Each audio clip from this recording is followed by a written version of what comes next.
नाशिक शहरामध्ये धार्मिक स्थळ काढण्यावरून तणाव। आता हिंदुत्ववाद्यांच्या आंदोलनानंतर मुस्लिमही जमा झाले। दोन्ही जमावांना माघारी पाठवण्याचे पोलिसांचे प्रयत्न। नाशिक शहरात धार्मिक स्थळ काढण्यावरून तणाव। भाजपा आमदार देवयानी फरांदेंचा रस्त्यावरच ठिय्या। अनधिकृत धार्मिक स्थळ पूर्णपणे काढण्याची केली मागणी। देवयानी फरांदेंची पोलिसांना 4 वाजेपर्यंतची मुदत। नाशिक शहरात धार्मिक स्थळांवरील अतिक्रमण हटवण्याची युद्ध पातळीवरती प्रयत्न। मुस्लिम धर्मीयांकडून अतिक्रमणाच्या ठिकाणी पाहणी। अनुचित काहीही घडले नसून शांतता राखावी, मुस्लिम धर्मगुरूंचं आवाहन। सकल हिंदू समाज आंदोलनाच्या पार्श्वभूमीवरती साधू महंतांची धरपकड। महंत अनिकेत शास्त्री यांना ठेवलं नजरकैदेमध्ये। अनिकेत शास्त्री यांच्या घरी पोलिसांचा मोठा बंदोबस्त। महंत सुधीरदास पुजारी यांच्यासह काही कार्यकर्त्यांना पोलिसांनी घेतलं ताब्यात। नाशिकच्या काठे गल्लीमध्ये अनधिकृत धार्मिक स्थळ पाडण्याचं काम सुरू। शिर्डी पोलीस ठाण्याच्या हद्दीमध्ये 2 गटात तुफान राडा। कारची तोडफोड करून राडा करणारे फरार। गोंधळाचं कारण अस्पष्ट। अद्यापही शिर्डी पोलिसात गुन्हा दाखल नाही। मालेगावच्या दरेगावमध्ये मुंबई आग्रा महामार्गावरती भीषण अपघात। 4 ते 5 प्रवाशांचा मृत्यू झाल्याची प्राथमिक माहिती। अपघातामुळे मुंबई आग्रा महामार्गावरची वाहतूक ठप्प। भाजपा आमदार सुरेश धस यांनी मस्साजोगमध्ये घेतली धनंजय देशमुखांची भेट। धनंजय देशमुखांसह गावकऱ्यांसोबतही केली चर्चा। आरोपीला केज पोलीस कशा प्रकारे मदत करतायत याची माहिती धनंजय देशमुख यांनी धस यांना दिली। अॅट्रॉसिटी गुन्हा वेळेत दाखल झाला असता तर संतोष देशमुख यांची हत्या झाली नसते। सर्व आरोपी पोलिसांचे मित्रच, धनंजय देशमुख यांचा आरोप। कृष्णा आंधळे राष्ट्रवादीच्या कार्यालयामध्ये बसायचा, धनंजय देशमुख यांचा आरोप। आरोपी निर्दोष सुटण्यासाठी पोलिसांची मदत दिसतेय। आरोपींना वाचवण्यासाठी सर्व टीम एकत्र। धनंजय देशमुख यांचा पोलीस यंत्रणेवर घणाघात। 25 फेब्रुवारीला आंदोलन करण्यावरती मस्साजोग ग्रामस्थ ठाम। धनंजय देशमुख यांची माहिती। आरोपींना फाशी होईपर्यंत त्या दिवशी समाधानी आहोत की नाही हे सांगू, धनंजय देशमुख यांची प्रतिक्रिया। उद्याच मुख्यमंत्री फडणवीसांची भेट घेऊन मस्साजोगच्या ग्रामस्थांच्या मागण्या त्यांना सांगणार, सुरेश धस यांचं आश्वासन। मुख्यमंत्र्यांनी जर मागण्यांवरती सकारात्मकता दाखवली तर उपोषणाला बसू नका, धस यांचं आवाहन। संतोष देशमुख हत्या प्रकरणामध्ये शासकीय वकील उज्ज्वल निकम यांची नियुक्ती करावी, सुरेश धस यांची मागणी। तसंच या प्रकरणामध्ये पोलिसांच्या चौकशीची देखील धस यांची मागणी। अमित शहांच्या पुणे दौऱ्याच्या दरम्यान पालकमंत्रीपदाचा तिढा सोडवण्यासाठी महायुतीच्या तिन्ही पक्षांचे वरिष्ठ नेते आता शहांशी चर्चा करणार, सूत्रांची माहिती। त्यामुळे शहा काय निर्णय घेणार याकडे लक्ष। पालकमंत्रीपदाचा तिढा येत्या 2 ते 3 दिवसांमध्ये सुटेल, मंत्री उदय सामंत यांची माहिती। नाशिक कुंभमेळ्याच्या आधी पालकमंत्रीपदाचा प्रश्न नक्की सोडू, सामंतांचं वक्तव्य। पालकमंत्रीपदाचा निर्णय मुख्यमंत्री फडणवीस, उपमुख्यमंत्री एकनाथ शिंदे आणि अजित पवार मिळून सोडवतील, भाजप प्रदेशाध्यक्ष चंद्रशेखर बावनकुळे यांची प्रतिक्रिया। पालिका निवडणुकांसंदर्भात 25 फेब्रुवारीला सुनावणी।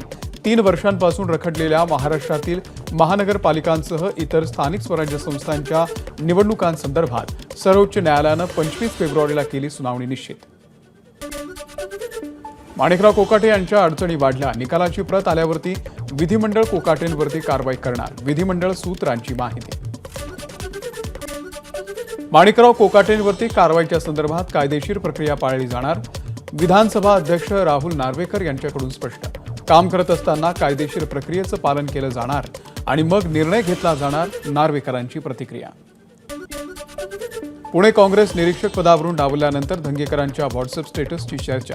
नुकतीच उपमुख्यमंत्री एकनाथ शिंदेंची भेट घेतलेल्या धंगेकरांच्या स्टेटसच्या चर्चेमुळे चर्चांना उधाण। राष्ट्रवादीच्या वरिष्ठ उपाध्यक्षपदी माजी मंत्री अनिल पाटील आणि लहू कानडे यांची नियुक्ती। अनिल पाटील यांच्यावरती जळगाव, नंदुरबार आणि धुळ्याची जबाबदारी। लहू कानडेंवरती सामाजिक न्याय विभागाच्या प्रभारी पदाची जबाबदारी। शरद पवारांच्या राष्ट्रवादीचे नेते नरेंद्र राणे घर वापसी करण्याची शक्यता। नरेंद्र राणेंनी घेतली अजित पवारांच्या राष्ट्रवादीचे प्रदेश अध्यक्ष सुनील तटकरे यांची भेट। निवडणुकांच्या पूर्वी नरेंद्र राणे ही शरद पवारांच्या पक्षात प्रवेश केला होता। काँग्रेसचे नवनियुक्त प्रदेश अध्यक्ष हर्षवर्धन सपकाळ लवकरच राज्यव्यापी दौरा करणार। त्यासोबतच प्रत्येक जिल्ह्यामध्ये 2 दिवसीय कार्यकर्ता शिबिर घेणार। कार्यकर्त्यांसोबत चर्चा करणार, विचार मंथन करून नवीन कार्यकारिणी जाहीर करणार। बातम्यांचा वेगवान आढावा आपण सुरू ठेवूयात। राज्यातील बाजार समित्यांना येणाऱ्या अडचणी आणि त्यावरील उपाययोजना या संदर्भात चर्चा करण्यासाठी सोमवारी राज्यस्तरीय परिषद अजित पवार यांच्या हस्ते परिषदेचं उद्घाटन होणार। उपमुख्यमंत्री एकनाथ शिंदेंना जीवे मारण्याची धमकी प्रकरणामध्ये नवी माहिती समोर। वारंवार शिवीगाळ आणि टॉर्चर करणाऱ्या मित्राला धडा शिकवण्यासाठी त्याच्या मोबाईलवरून धमकीचा मेल पाठवल्याची आरोपींची कबुली। सायबर गुन्ह्यांच्या 2.5 लाख तक्रारी, 2024 मध्ये 811 कोटींची फसवणूक, फक्त 27 कोटीच हस्तगत झाल्याची माहिती। सोन्याच्या दरात गेल्या 2 महिन्यात 15,000 रुपयांची वाढ, 89,000 रुपयांवरती जाऊन पोहोचलं सोनं। सोन्याचे दर वाढल्यानं ग्राहकांची सोने खरेदीकडे पाठ। एप्रिलपासून समृद्धीवरती वेगवान प्रवास, इगतपुरी आमणे मार्ग लवकरच सेवेमध्ये। समृद्धी महामार्गावरील नागपूर मुंबई हा थेट प्रवास केवळ 8 तासात करण्याचं प्रवाशांचं स्वप्न आता लवकरच पूर्ण होणार। शिवाजी पार्कवरती येत्या मराठी भाषा दिनाच्या निमित्तानं मनसे अध्यक्ष राज ठाकरे आणि अभिनेता विकी कौशल एकाच मंचावर। कार्यक्रमाच्या निमित्तानं मराठी कवितेचं वाचन होणार। मराठी भाषा मंत्री उदय सामंत यांनी मनसे प्रमुख राज ठाकरेंची घेतली भेट। 27 फेब्रुवारीला मराठी भाषा दिनाच्या निमित्तानं शासनाच्या कार्यक्रमाचं निमंत्रण देण्यासाठी भेट। ठाण्यामध्ये आमदार आपल्या दारी या उपक्रमाच्या अंतर्गत आमदार संजय केळकर आणि आमदार निरंजन डावखरे यांनी जाणून घेतल्या नागरिकांच्या समस्या। नागरिकांच्या अडचणींचे तातडीनं निवारण करण्यासाठी आवश्यक ती पावलं उचलली जातील, आमदारांचं आश्वासन। नायगाव बीडीडी चाळ पुनर्विकासाच्या 2ऱ्या टप्प्याच्या कामाला वेग। नायगाव बीडीडी चाळ पुनर्विकासाअंतर्गत सध्या पहिल्या टप्प्यातील 5 पुनर्वसित इमारतींचं काम वेगानं सुरू। पश्चिम रेल्वेवरती उद्या मेगा ब्लॉक। सांताक्रूज ते गोरेगाव या स्थानकांच्या दरम्यान अप आणि डाऊन जलद मार्गावरती सकाळी 10 ते दुपारी 3 वाजेपर्यंत असणार ब्लॉक। उद्या मध्य रेल्वेवरती मेगा ब्लॉक। ठाणे ते कल्याण स्थानकाच्या दरम्यान अप आणि डाऊन जलद मार्गावरती सकाळी 10 ते 4 वाजेपर्यंत घेण्यात येणार ब्लॉक। मध्य रेल्वेवरती आज रात्री 1:30 ते रविवारी पहाटे 3 पर्यंत विशेष ब्लॉक। अंबरनाथ आणि वांगणीच्या दरम्यान 2 पादचारी पुलाच्या गर्डर उभारणीसाठी ब्लॉक। कल्याण तळोजा मेट्रो 12चं काम 7% पूर्ण। ठाणे आणि नवी मुंबईला मेट्रोनं जोडण्यासाठी कल्याण डोंबिवली तळोजा मेट्रो 12 या मार्गिकेच्या उभारणीचं काम डिसेंबर 2027 पर्यंत काम पूर्ण होण्याची शक्यता।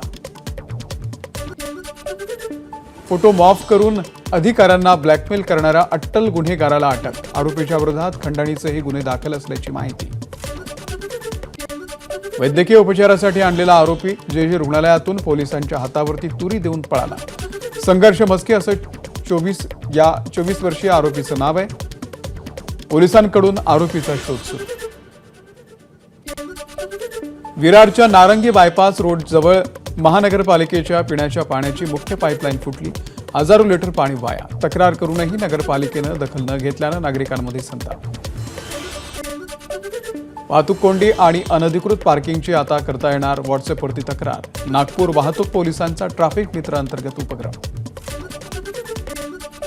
नागपूरमधल्या बुटीबोरी उड्डाणपूल खचल्यानं कारण समोर।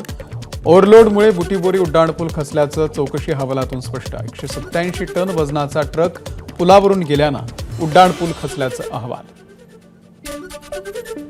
जीपीएसमुळे नागपूरमध्ये आणखी एका 32 वर्षीय रुग्णाचा मृत्यू। मयत रुग्णानं सुरुवातीला खासगी रुग्णालयामध्ये उपचार घेतला। त्याची प्रकृती खालावत गेल्यानं त्याला शासकीय वैद्यकीय महाविद्यालयामध्ये केलं होतं भरती। गोंदियाच्या आमगाव तालुक्यातील बनगाव पाणी पुरवठा योजनेची पाईपलाईन फुटली। शेकडो लिटर पाणी वाया गेल्याची माहिती। यवतमाळमध्ये मराठीचा पेपर फुटल्या प्रकरणामध्ये दोघांवरती गुन्हे दाखल. प्रश्नपत्रिका सोशल मीडियावर झाली होती व्हायरल.